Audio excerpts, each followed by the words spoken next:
Hello everyone, welcome to the lecture of biopharmaceutics and biopharmacokinetic. This is the fourth lecture and the topic for this lecture is factors influencing the drug absorption through GIT. Okay. So, this is the first lecture on the factors affecting the drug absorption. In the previous lectures, I have discussed about the different transport mechanisms. Okay. The three different types of transport, that is transcellular, paracellular and vesicular transport, and the categorization of these transport mechanism, that is the passive diffusion, pore transport, facilitated diffusion, ion pair transport, active transport and the endocytosis process. Now, I will discuss about the factors affecting the absorption.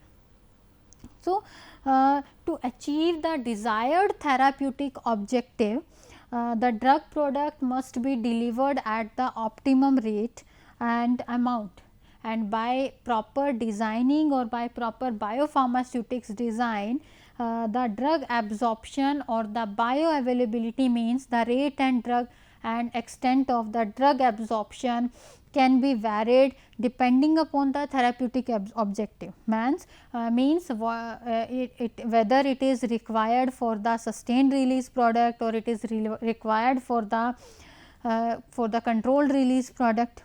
Okay. So, we can vary the rate and extent of drug absorption, or we can vary the drug absorption. Okay. So, there are certain factors that can affect this absorption process. These factors we can categorize into these categories. First is the pharmaceutical factor. The first one is the pharmaceutical factor. Pharmaceutical factor. And these pharmaceutical factors we can categorize into physicochemical properties of the drug substance and the pharmacotechnical factors. Okay. And the pharmacotechnical factors, or these can also be called as dosage form related factors. Okay. Another category is the patient related factors. So, first category is the physicochemical properties of the drug substances that comes under the pharmaceutical factors. Okay, that comes under the pharmaceutical factors. So, first the factors that comes in the physicochemical properties. The physicochemical properties means the physical and the chemical properties of the drug substance. Okay. So, there are different properties that are mentioned into this physicochemical properties. First is the drug solubility and the dissolution rate. Second is the particle size and the effective surface area. Third is polymorphism and amorphism, and fourth one is the pseudo polymorphism, that can also be called as hydrates or the solvents. Okay. Next is the salt form of the drug, lipophilicity of the drug, pKa of the drug and the GIPH, drug stability and the stereochemical nature of the drug molecule. Okay. So, first physicochemical property of the drug substance is the drug solubility and the dissolution. Now, whenever a drug is administered, firstly it have to go through certain steps. That can be disintegration, deaggregation and the dissolution. Okay. So, whenever a solid dosage form, it can be a tablet or a capsule. Whether it is a tablet or it is a capsule, it can be, whenever it is administered, firstly it have to be get disintegrated or deaggregated into the fine particles. Okay. So, this solid dosage form will be converted into the solid drug particles. Okay. After that, these particles will get dissolved in the medium and the drug will be available in the solution form at the absorption site. Okay. So, when the drug is in the solution form, after that it will get absorbed into the blood, it will be in the body. Okay. So, there are two different type of rate process, that there are two different type of term that is determining the rate of the process. Okay. So, the rate at which the drug is reaching the systemic circulation is is defined as the bioavailability, and the rate at which the drug is reaching the systemic circulation, we can determine it by the slowest of the various steps involved in the drug absorption process. Okay. And this slowest process we can call as the rate limiting step or the rate determining step. Okay. The slowest step is called as the RDS, means rate determining step.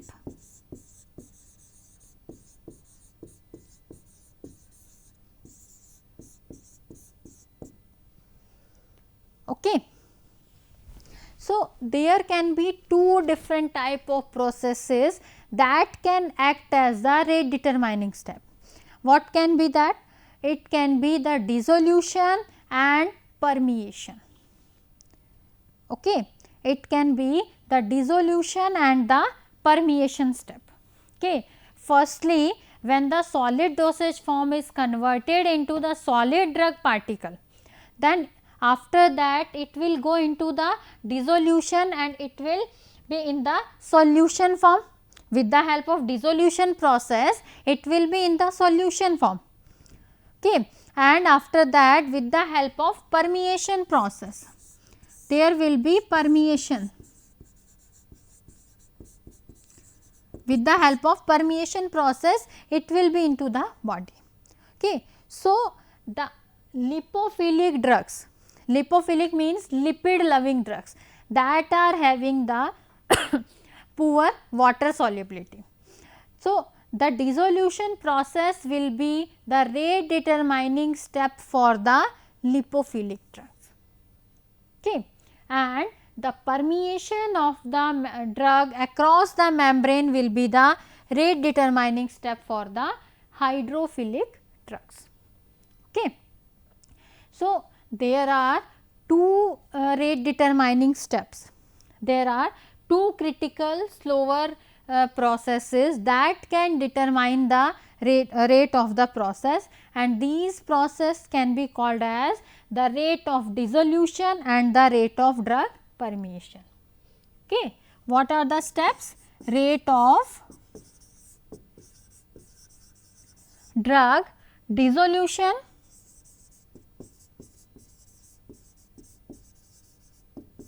and rate of drug permeation.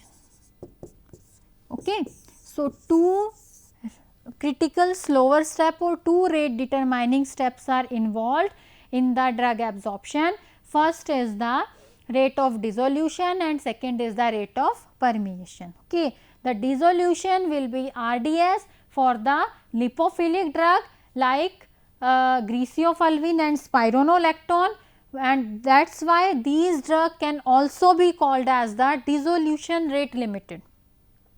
The drug substances in which the dissolution process is the rate determining step or the rate limiting step, for that the drug will be called as the dissolution rate limited. For example, griseofulvin and spironolactone. Okay. And the drug substances for which the permeation is the rate determining step, that drug substances will be called as the permeation rate limited. For example, the neomycin or the cromolyn sodium. Okay. Now, next is the absolute solubility or the intrinsic solubility. The another term that is related to the drug solubility is the absolute solubility. What do you mean by absolute? It means the maximum amount of the solute that can be dissolved in the solvent under the standard condition of temperature and pressure, that is called as the absolute solubility or the intrinsic solubility, okay, and it is a dynamic process. Now, what is dissolution? What do you mean by dissolution? The dissolution is the process in which a solid substance solubilizes into the solvent. What is dissolution? Dissolution is the process in which a solid substance is solubilized into the given solvent.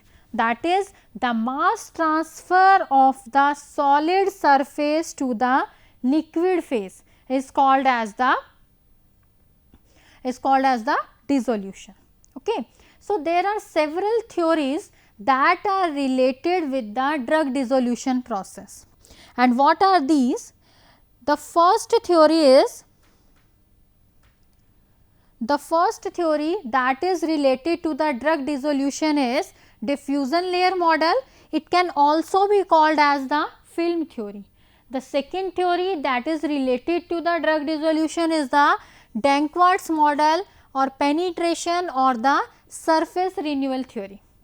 The third theory is the interfacial barrier model or double barrier or the limited solvation theory. Okay. This is the biopharmaceutics classification system. Okay. A scientist named Amidon et al. This scientist has categorized the drug substances into 4 different classes, and this classification system is known as the biopharmaceutics classification system or the BCS classification system. Okay. And according to this classification system, the drug substances are categorized into 4 different classes, that is, class 1 drugs are high solubility and high permeability. The class 2 is low solubility and high permeability. The class 3 drugs are having high solubility and low permeability, and class 4 drugs are having the low solubility and low permeability. Okay. The examples of class 1 drug is propranolol and metoprolol. The class 2 drugs are piroxicam, naproxen, and class 3 includes ranitidine and cimetidine, and class 4 drugs are furosemide and hydrochlorothiazides. Okay. So, this is the biopharmaceutical classification system in which drugs are categorized into the 4 different classification depending upon their solubility and the permeability characteristics. Okay. So, to study the dissolution process, we are having 3 different theories of the dissolution.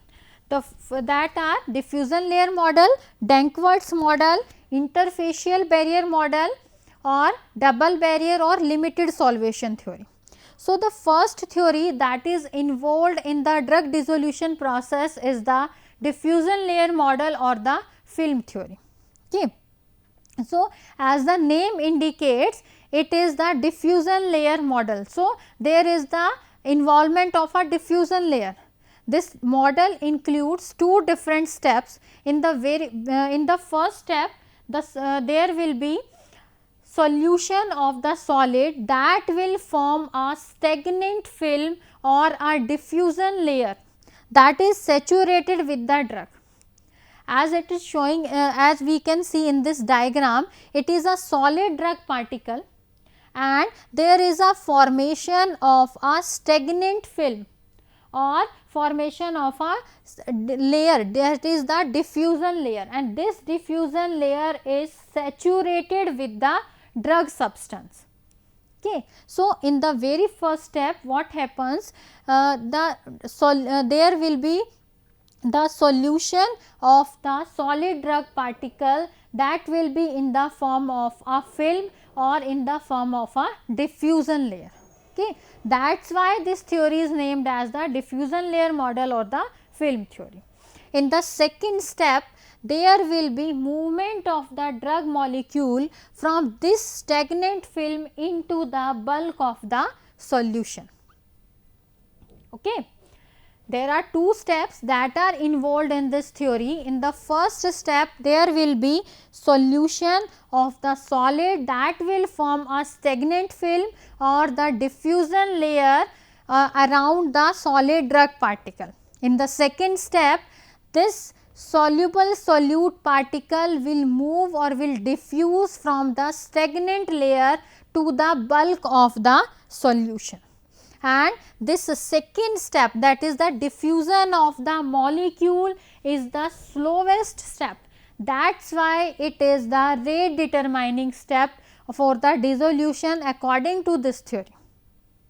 Okay. There are two steps. In the first step, the solid drug particle will dissolve around the and they will make a film around the solid drug particle. In the second step, this solid drug particles will move or will diffuse into the bulk of the solution, and the second step will be the slow step. That is why it is the rate determining step according to the diffusion layer model or the film theory. Okay. So, to describe this film theory, we are having a equation, and according to this equation, the rate of dissolution is given by dC upon dt is equal to K multiplied by Cs minus Cb. So, what is the dC upon dt? This is the dissolution rate of the drug, and what is the K? It is the dissolution rate constant. Cs is representing the concentration of drug in the stagnant layer, and Cb is the concentration of drug in the bulk of the solution at time t. Okay. So, this stagnant layer, the concentration of this stagnant layer is represented by Cs, and concentration of this bulk is represented by Cb. Okay. So, Noyes and Whitney equation, Noyes and Whitney gives this equation to study the dissolution rate constant. Okay. So, according to this equation, the dissolution rate of the drug is directly proportional to the concentration gradient that exists between the stagnant layer and the bulk of the solution. Okay.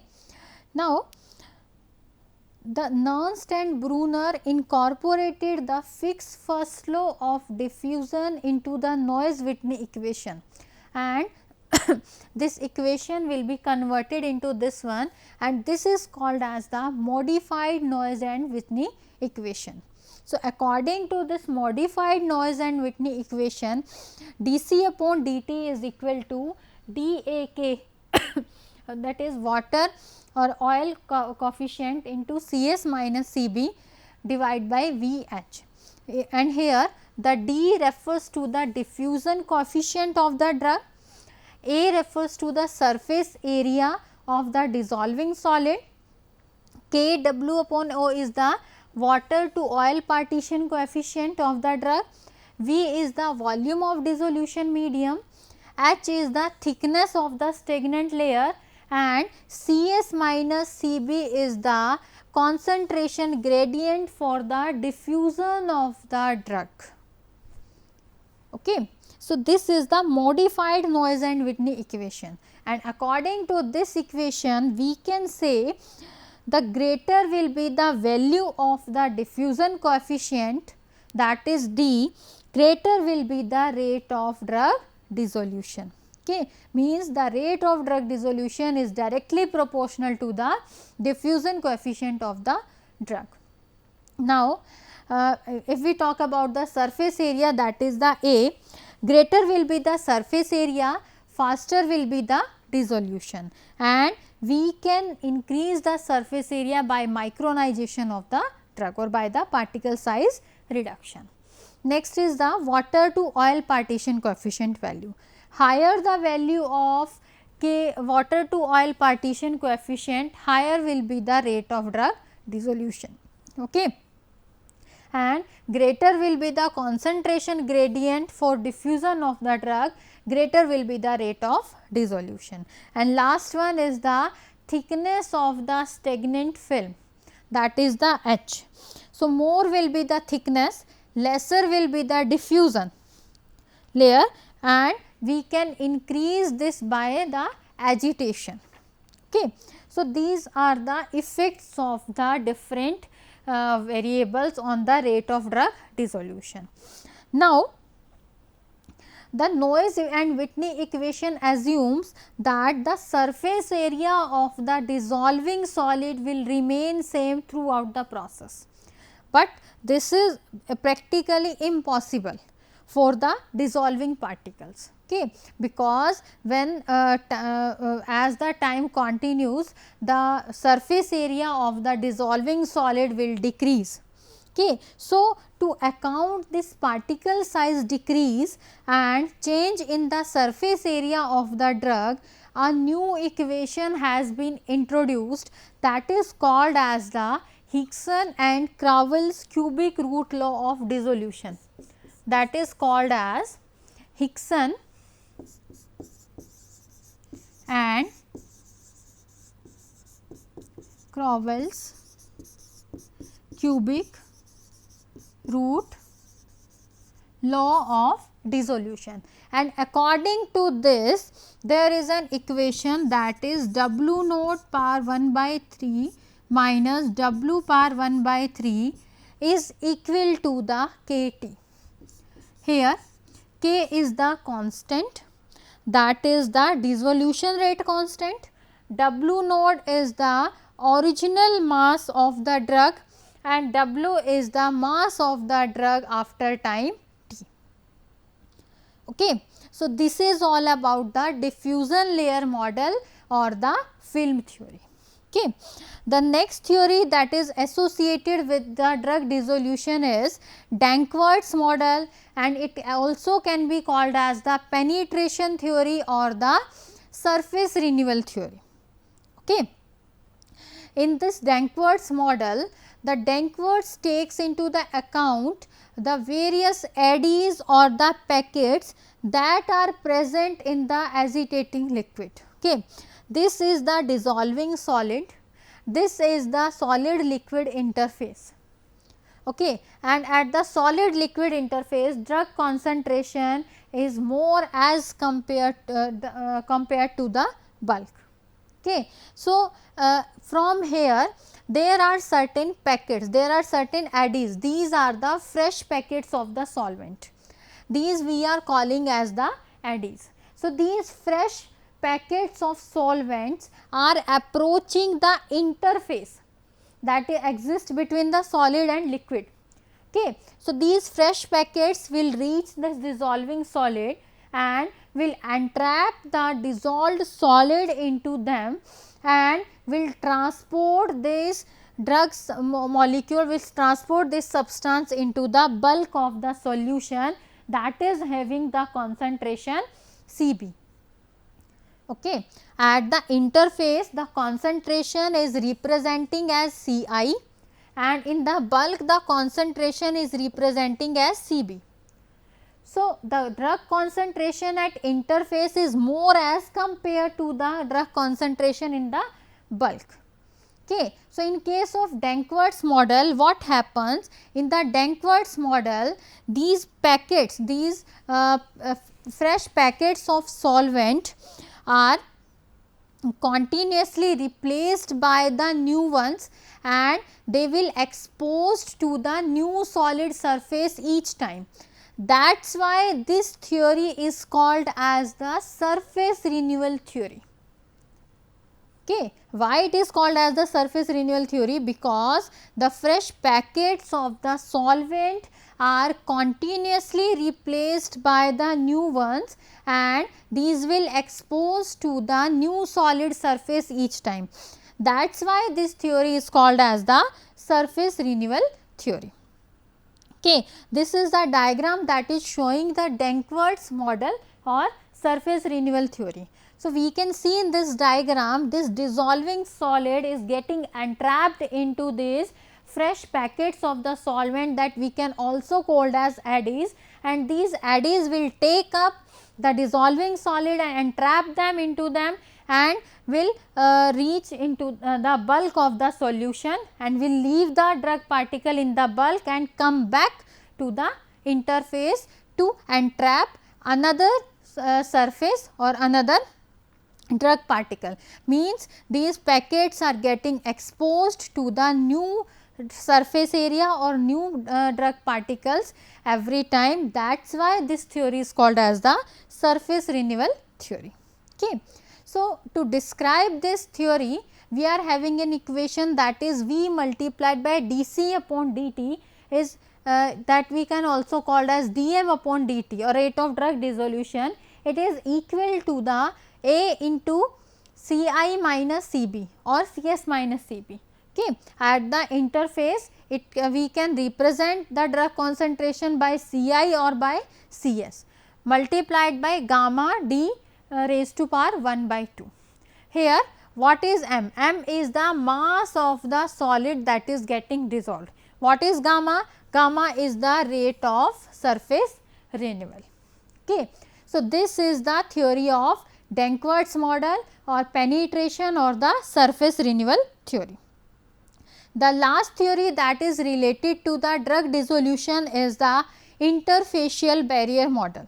Okay. So, in this model it is assumed that the reaction at the solid surface is not instantaneous, means the reaction at the solid surface and its diffusion across the interface is slower than the diffusion across the liquid film.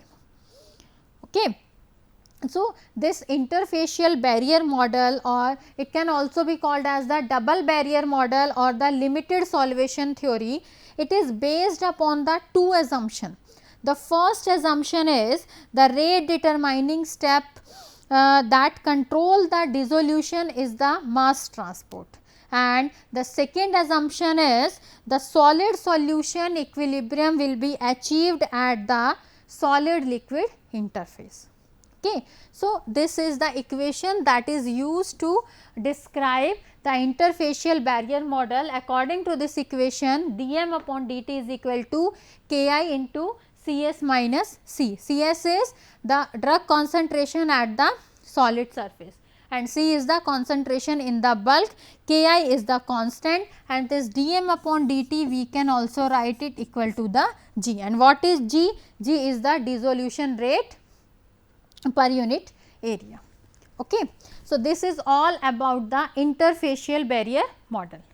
Okay. So, in this lecture I have discussed about the drug solubility parameters and the various theories that are related to the drug dissolution. In the next lecture I will continue with the same topic, that is the factors affecting the drug absorption.